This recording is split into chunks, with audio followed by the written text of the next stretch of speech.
ବାଲେଶ୍ୱର ସହରର ଗାନ୍ଧୀ ସ୍ମୃତି ଭବନ ପରିସରରେ ଆୟୋଜିତ ଏକ ସ୍ୱତନ୍ତ୍ର କାର୍ଯ୍ୟକ୍ରମ ଜରିଆରେ ଆଇଓସିଏଲ୍ ସହଯୋଗରେ ଦିବ୍ୟାଙ୍ଗମାନଙ୍କୁ ବ୍ୟାଟେରୀ ଚାଳିତ ସାଇକେଲ ପ୍ରଦାନ କରାଯାଇଛି। ବାଲେଶ୍ୱର ଜିଲ୍ଲାରେ ଚୟନ ହୋଇଥିବା 90 ଜଣ ଦିବ୍ୟାଙ୍ଗ ବ୍ୟକ୍ତିଙ୍କୁ ଏହି ବ୍ୟାଟେରୀ ଚାଳିତ ସାଇକେଲ ପ୍ରଦାନ କରାଯାଇଥିଲା। ଆଗାମୀ ଦିନରେ ଏହି ପ୍ରକ୍ରିୟା ଜାରି ରହିବ ବୋଲି ସୂଚନା ମଧ୍ୟ ଦିଆଯାଇଛି। ଆୟୋଜିତ କାର୍ଯ୍ୟକ୍ରମରେ ବାଲେଶ୍ୱର ସାଂସଦ ପ୍ରତାପ ଚନ୍ଦ୍ର ଷଡ଼ଙ୍ଗୀ ମୁଖ୍ୟ ଅତିଥି ଭାବେ ଯୋଗଦେଇ ଏହି ସାଇକେଲ ପ୍ରଦାନ କରିଥିଲେ। ଆଇଓସିଏଲ୍ର ସହଯୋଗ ରହିଥିବାରୁ ତାଙ୍କୁ ମଧ୍ୟ ଅନେକ ଧନ୍ୟବାଦ ଦେଇଥିଲେ। ଆଗାମୀ ଦିନରେ ଯେଉଁ ଦିବ୍ୟାଙ୍ଗମାନେ ଏହି ସେବା ପାଇବାରୁ ବଞ୍ଚିତ ହୋଇଛନ୍ତି ସେମାନଙ୍କୁ ମଧ୍ୟ ସାଇକେଲ ସହ ଅନ୍ୟାନ୍ୟ ଉପକରଣ ପ୍ରଦାନ କରାଯିବ। ସାଂସଦଙ୍କ ଉଦ୍ୟମରେ ଫକୀରମୋହନ ମେଡିକାଲ କଲେଜ ପରିସରରେ ଏକ ସ୍ୱତନ୍ତ୍ର ବିଭାଗ ଖୋଲାଯିବା ସହ ଯଥାଶୀଘ୍ର ସେମାନଙ୍କୁ ସେଠାରେ ଆବଶ୍ୟକ ଉପକରଣ ପ୍ରଦାନ କରାଯିବ ବୋଲି ସାଂସଦ ପ୍ରତାପ ଷଡ଼ଙ୍ଗୀ କହିଛନ୍ତି। ଆଇଓସିଏଲ୍ର ଆର୍ଥିକ ସହାୟତାରେ ଆଲିମ୍ଙ୍କ ଦ୍ୱାରା ପ୍ରସ୍ତୁତ ହୋଇଥିବା आज बैटेरी चालित ट्राइसाइकल आज आम जिले में 90 जन को प्राप्त है। यार निरंतरता चल रखापी आम गत वर्ष भी 2-3 हजार आम देलु भारत सरकार सहायता या निरंतर चल रखापी आम दिव्याशा केन्द्र स्थापन करने जाऊँ। एपरी सारा भारत में 100टी स्थापन हम, ओडिशा 5टी हम, बालेश्वर गोटे हम। प्रथम बालेश्वर केन्द्र उद्घाटन हो फकीरमोहन मेडिकल कॉलेज परिसर प्रतिदिन परीक्षण होथिबो एवं प्रतिदिन सामग्री प्रस्तुति लोक मानक दिया जाउथि। तो कहीं भी वंचित हेबे नहीं, जेमति कहीं जणे भी वंचित हेबे नहीं। केवल दिव्यांग नुहंती वयस्क व्यक्ति माने मध्ये तांकर सामर्थ्य को दूर करिया पई तांको मध्ये अनेक उपकरण प्राप्त। जो सर्टिफिकेट पई हैरान होतले दिव्यांग माने सेमाने केमति कोन से माने सेटू सर्टिफिकेट पाइबे। से गोटे स्वयं चालित संस्था है जो जेमति ओलटपुर रे अछि निर्तार भलिया ए गोटे चलियो। एटा केबेटू कार्यकारी हो?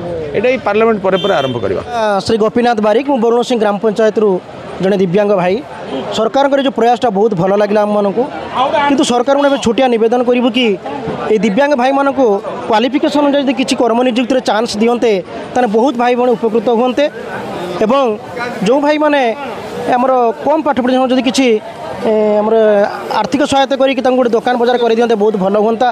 तेबे आम जानतु आम भारत सरकार और राज्य सरकार आम किसी सुचिंतित मतामत नहीं एति कोई मुझे नवेदन करी कि आज्ञा हाँ बहुत खुशी अच्छे आज्ञा।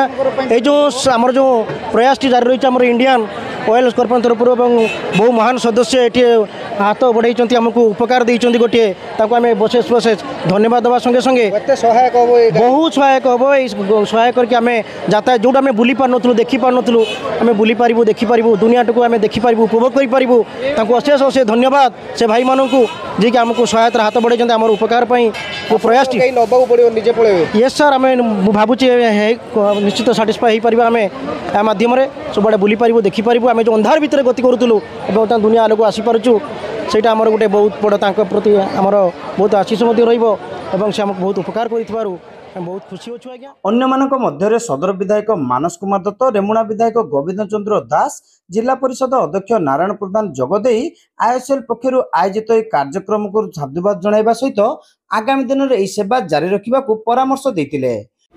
डीजीएम आईओसीएल ज्योतिर्मय बाबू, डीजीएम सीएसआर आईओसीएल पंडा बाबू और आलिम कोर मैनेजर मल्लिक बाबू, ये समस्त को मो तरफ अनेक अनेक शुभेच्छा जनाऊँगी, हार्दिक अभिनंदन ज्ञापन करुच्ची कि तांकर कर कमल रे तांकर सहयोग कारण एते बड़ महत् कार्य आज होउची। वास्तविक कथा होउची भारतर प्रधानमंत्री नरेंद्र मोदी जी जो दिनटू प्रधानमंत्री होइचंती आपण मानकर भिन्नक्षम भाई माननकू अन्य नामकरण न देकी आपण मानकू दिव्यांग नाम दिया जाइछि। एइथिपाई दिव्यांग बोली कहा जाइछि कि आपण मानकर केवल गोटी अंग अचल हेले कौन हम आउ बाकी अंग रे सर्व विश्वर शक्ति आपण आउ बाकी अंग रे अछि तेणु आपण मानकू दिव्यांग बोली कहा जाइछि। जनता जनार्दन को सरकार रे आमे आपण मान पाखरे उत्तरदायी रहउछु कि आपण मानकर सुख सुविधा को बड़ी भाव रे सरकार को पक्षर हो पारिबो।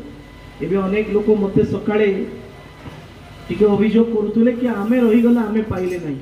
मु आपण को माध्यम रे समस्त को यह कहया को चाहूची कि आगामी दिन रे जो माने योग्य गोटिए भी लोक जो माने लेफ्ट आउट रहिबे नहीं समस्त को तांकर योग्यता भित्तिक ये गाड़ी ये लोको मोटरसाइकिल आमे प्रदान करिवो।